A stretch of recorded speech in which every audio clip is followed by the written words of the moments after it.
Hi friends, good morning.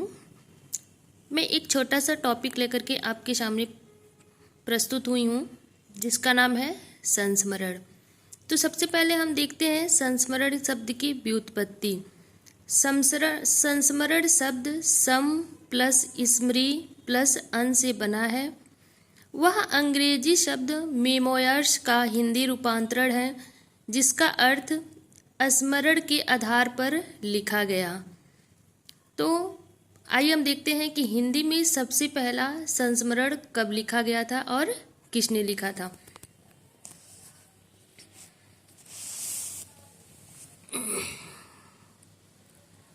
ये देखिए, यह है हिंदी में रचित पहला संस्मरण। जो पहला संस्मरण है उसका नाम था प्रताप नारायण मिश्र। 1907 ईस्वी में बाल मुकुंद गुप्त ने लिखा था प्रताप नारायण मिश्र के नाम से, और इसका प्रकाशन सरस्वती पत्रिका में करवाया था। लेकिन इसमें संस्मरण के सभी तत्व मौजूद नहीं थे, इसीलिए इसे हिंदी का पहला संस्मरण नहीं माना जा सकता है। अगर कहा जाए कि सबसे पूर्ण रूप से इसका विकास किस काल में हुआ, तो वह द्विवेदी युग में था। अब हम देखेंगे हिंदी का पहला संस्मरण। हिंदी के प्रथम संस्मरणकार पदम सिंह शर्मा थे, जो 1929 ईस्वी में पद्म पराग तथा 1930 ईस्वी में प्रबंध मंजरी लिखा था। अब यहाँ पे दो टाइप का क्वेश्चन बन सकता है। पहला क्वेश्चन यह बन सकता है कि हिंदी में संस्मरण लिखने वाले प्रथम रचनाकार कौन है, तो वह होगा बाल मुकुंद गुप्त। और यह पूछता है कि हिंदी का पहला संस्मरण कौन सा है, तो वह होगा पद्म पराग, क्योंकि जो बाल मुकुंद गुप्त ने संस्मरण लिखा था प्रताप नारायण मिश्र के नाम से, तो लिखा तो सही था लेकिन उसमें संस्मरण के सारे गुण तत्व मौजूद नहीं थे, इसीलिए वह उसको पूर्ण संस्मरण नहीं माना जाता है। अब आगे बढ़ेंगे हम। दूसरे रचनाकार हैं श्री राम शर्मा। इन्होंने लिखा है शिकार 1936 ईस्वी, प्राणों का सौदा 1939 ईस्वी, जंगल के जीव 1949 ईस्वी, वे कैसे जीते हैं 1957 ईस्वी, और सन 42 के संस्मरण 1958 ईस्वी में। हमारे अगले रचनाकार हैं बनारसी दास चतुर्वेदी। वे लिखे हैं हमारे आराध्य 1952 ईस्वी और संस्मरण 1952 ईस्वी। राम वृक्ष बेनपुरी ने केवल एक ही संस्मरण लिखा है जंजीरें और दीवारें। राहुल संकृत्यायन बचपन की स्मृतियाँ 1955 ईस्वी में, जिनका मैं कृतज्ञ हूँ 1957 ईस्वी में।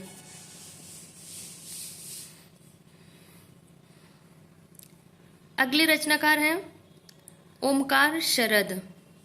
इन्होंने लिखा है लंका महाराजिन 1950 ईस्वी, उपेंद्रनाथ अस्क मंटो मेरा दुश्मन 1956 ईस्वी, ज्यादा अपनी पराई कम 1959 ईस्वी।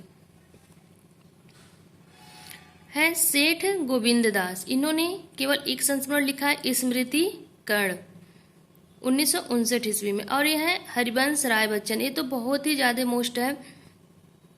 नए पुराने झरोखे 1962 ईस्वी, शिव पूजन सहाय, वे दिन वे लोग 1946 ईस्वी, पदुमलाल पुन्नालाल बख्शी अंतिम अध्याय 1972 ईस्वी, प्रकाश चंद्र गुप्त पुरानी स्मृतियाँ 1947 ईस्वी, मनोहर श्याम जोशी लखनऊ मेरा लखनऊ 2002 ईस्वी में, बातों बातों में, विद्या निवास मिश्र। ये अक्सर एग्जाम में पूछा जाता है।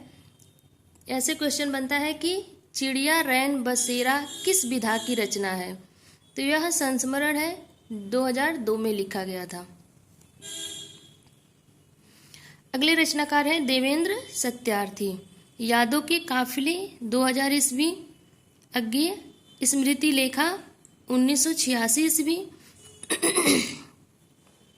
काशीनाथ सिंह याद हो कि न हो 1992, आछे दिन पाँच भय 2004, घर का जोगी जोगड़ा 2006, राजेंद्र यादव औरों के बहाने 1981 ईस्वी, वे देवता नहीं 2000 ईस्वी।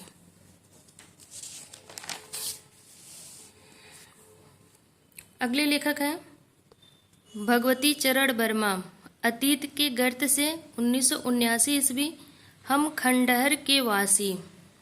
मैथिली शरण गुप्त, श्रद्धांजलि स्मरण 1989 ईस्वी, पद्मा सचदेव, दीवान खाना, मितवा घर और अमराई।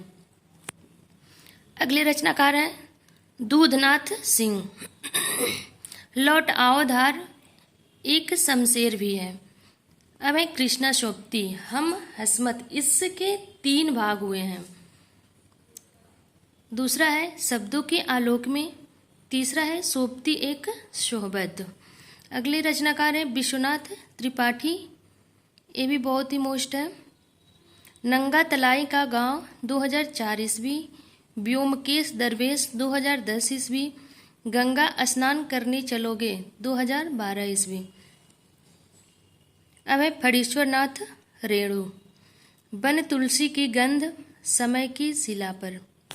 धर्मवीर भारती, ठेले पर हिमालय। यह बहुत ही महत्वपूर्ण है और बहुत अच्छा लेख भी है। नीलाभ अस्क, ज्ञान रंजन के बहाने 2012 ईस्वी। अब है विष्णुकांत शास्त्री, स्मरण को पाथेय बनने दो 1978 ईस्वी में, सुधिया उस चंदन बन की 1992, ये असिस्टेंट प्रोफेसर के सिलेबस में भी है। कमलेश्वर, मेरे हमदम मेरे दोस्त 1975 ईस्वी। रामनाथ सुमन, मैंने स्मृति के दीप जलाए 1976 ईस्वी। तो इस तरह से हमारा कुछ संस्मरण का टॉपिक था, जिसमें से जो महत्वपूर्ण लग रहा था उसको मैंने अपने नोट्स में लिखा था। तो इसको देखने के लिए धन्यवाद।